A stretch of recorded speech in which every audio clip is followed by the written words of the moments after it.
রাধে রাধে বন্ধুরা, এই পুজো করে উঠলাম। ঠাকুরের ঘরটা পরে তুলবো। আজ ঘরটা সরিয়ে দেবো, নাড়িয়ে দেবো ঘরটা। কেন বুধবারে তো, আজ বুধবারে ঘরটা তুলে নিলে বৃহস্পতিবারে ঘর তুলতে খুব খারাপ লাগে আমার। আজ ঘরটা তুলে পরিষ্কার করে নেবো। ঠাকুরগুলোকে দর্শন করুন, কত সুন্দর লাগছে ঠাকুরের মুখগুলো। একটু পরে বাটা তুলবো। আজকে রান্না তেমন কিছু করিনি, আর দুটো পায়খানা বাথরুম পরিষ্কার করেছি, দেরি হয়ে গেছে আজকে। সেদ্ধ সেদ্ধ ভাত করেছে, মা বলছে হোটেল থেকে তরকারি নিয়ে নেবে, ওই জন্য সেদ্ধ ভাত করেছি।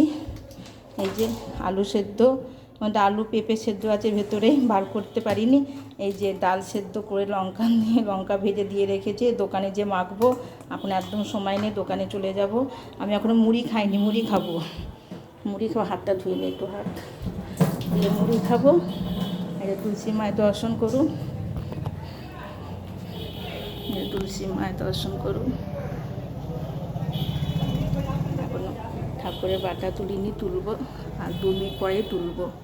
আপনারা সবাই ভালো থাকবেন, সুস্থ থাকবেন। রাধে।